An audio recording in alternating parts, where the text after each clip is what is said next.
Here's how to turn any synth into a FNF chromatic with vowels. And if it ever looks low quality, it's because I'm using screen recorder and not Streamlabs. Anyways, to take any free plugin, free plugins work the best, I've noticed. You can make your own synths. I personally like to use just any nice sounding preset.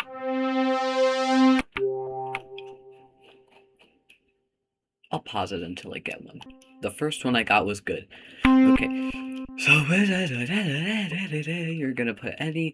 I'd recommend putting any effects down. Always. You don't have to, but you can. Okay, then you're just gonna recommend putting it to 100 BPM and blah.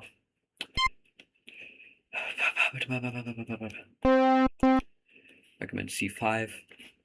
Put it there. And once you do that, consolidate tracks from song start. Now it's fully rendered. Recommend cutting off the start and fading it out.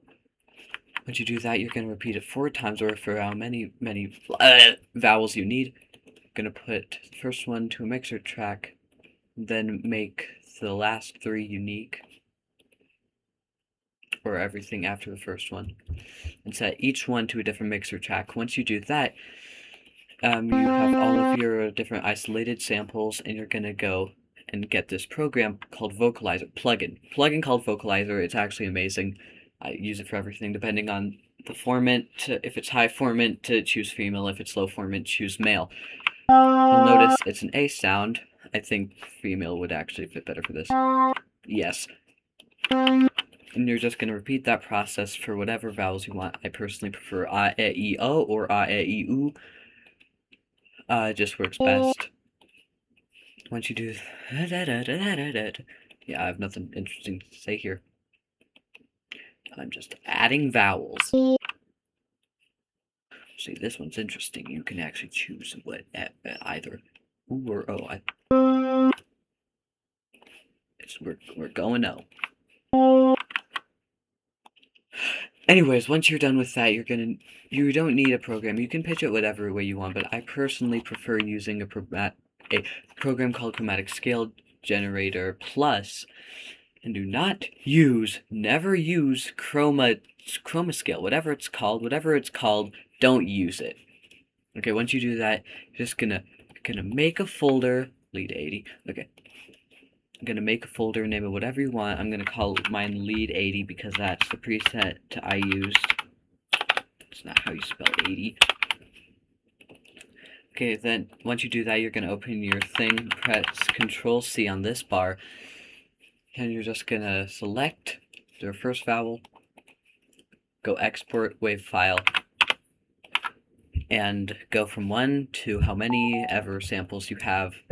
I'd recommend adding the smallest fade in to each one, just so that way there's less clicking.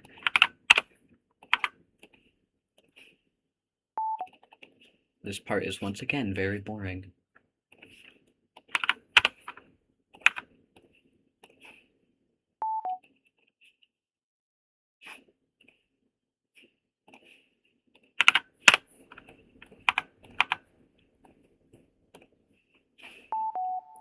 Okay, now that you're done with that, no, don't close, never mind.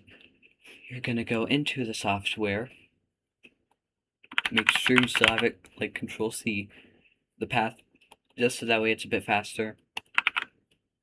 Put it there. I would recommend making it to the 2nd octave and then 48 samples because that's just best for me.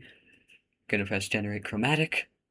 I wouldn't recommend making these samples too long unless you actually have to because they're usually very taxing on storage and stuff. Okay, then you're just gonna open whatever thing you want. Na na na na na na. I am a friggin' architect. Okay, here's just some random song I have that's not released yet. Oh god. Okay, you're just gonna...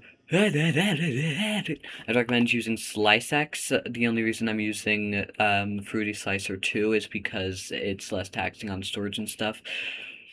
Once again, storage matters. And SliceX is just good for actually finishing your chromatics. The first thing you're gonna do, this is useful. Go to Dual Auto Slicing, Make sure it has the same amount of samples as you chose. If it doesn't, there's probably just a mess up some places. Always do dual auto slicing. Then you're gonna press normalize all regions, declick in all regions, and you don't have to do center. I know it's tempting, don't. And then perfect all regions.